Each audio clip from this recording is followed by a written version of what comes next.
the way you want to play it. But when the gun is in my hand, we're gonna have this conversation again.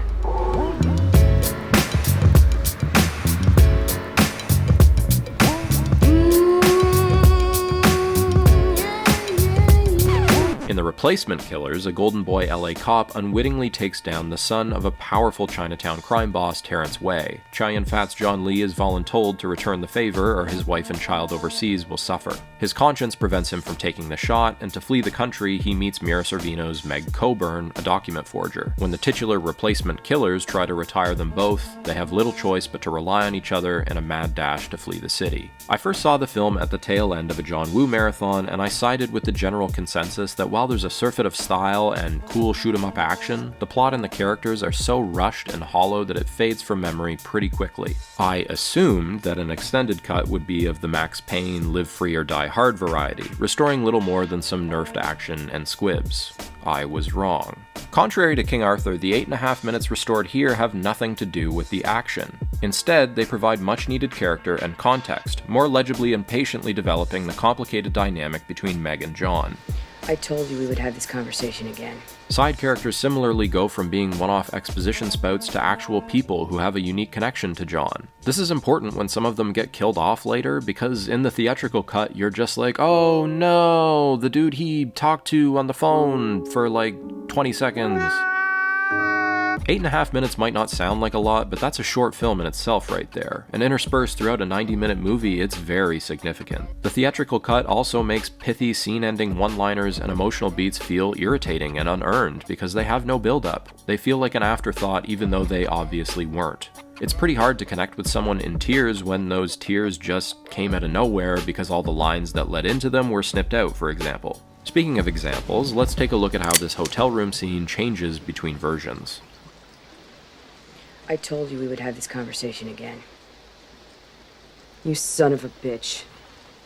Now what the fuck did you get me into with Terrence Way? He's my patron. Patron?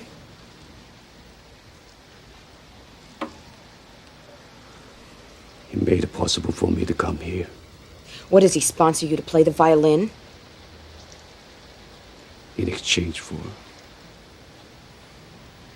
services. What a nice way of saying you kill people. Did you think you could fuck Terrence Way?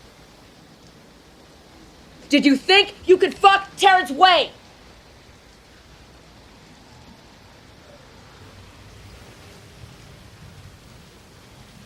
And now his foot soldiers are all over the streets looking for you. And for me. Put your gun down. I'm really just scratching the surface here, as I don't want this video to be taken down. But this is a pivotal scene where we learn a lot about the characters and their motivations and how they feel about each other. Shortly after this, another more lighthearted 2-minute car ride scene developing them is snipped out completely, and it all wreaks havoc with pacing and tone. Pacing is always essential. If you aren't varying your storytelling tactics, they become predictable. And if your movie is just a bunch of stylish shootouts stitched together, it'll likely deteriorate into little more than numbing noise, even if it is cool. This is what Hollywood never understood about John Woo. All the stylish, slow-mo, dove-shitting shootouts in the world don't excite as much when the emotions underpinning them and characters driving them are neutered. It's for this very reason that the extended cut offers such a vastly different and vastly improved experience. We like these characters. Mira Sorvino and Chow Yun-fat are a compelling duo, and we get to see them slowly warm up to each other and let their guards down, revealing shared past traumas they're in a unique position to help each other address and triumph over in the present. It's also interesting to see the fragile alliance dynamic from the killer and hard-boiled between a man and a woman. There is a subtle simmer of sexual tension at times, but in keeping with those films, their connection is one of blossoming friendship, shared frustration with the powers that be, and professional respect. It's important to note that a romance between the two was planned and shot, but why was it cut? Let's see. Oh, to appease racists in a test screening audience. Okay. And before I move on, it's tragic that this fucking evil slug piece of shit ruined Mira Sorvino's career. She kicks ass in this. She majored in Asian studies at Harvard and speaks fluent Mandarin, so she was able to help Chow Yun-fat translate much of his dialogue. He also went to bat for Fuqua when Columbia wanted him shadowed by a studio executive to ensure he was delivering. Nice vote of confidence. Anyway, does The Replacement Killer stack up to the 4 classics? Well, first off, what could? And second, it is a different cocktail. You've got a Woo narrative and themes for sure, as well as his action choreography. The man himself was on deck to help plot out set pieces, and that definitely shows. All of this is married with Fuqua's imaginative visual style, a cool soundtrack, and colorful cinematography from Peter Lyons Collister. I'd say it's the closest thing we've got to replicating the careful balance of tender emotions and stylish action that made Woo's defining work so special. It does really feel like one of his films at times, especially with a couple sequences that echo The Killer. But at others you feel Fuqua at the reins more. He finds creative little shots and flourishes in and out of the action, and even at this early point in his career, he's got a great resume. You'll catch references to classics like The Killer, La Femme Nikita, and Blade Runner. His love of cinema and genre is always potent. Fuqua and Woo's voices and instincts in conversation is very compelling. So, yeah, I kinda came away loving it, and I was thoroughly indifferent to it before, which is a testament to how hard the theatrical cut absolutely gutted this movie. Look how they massacred my boy.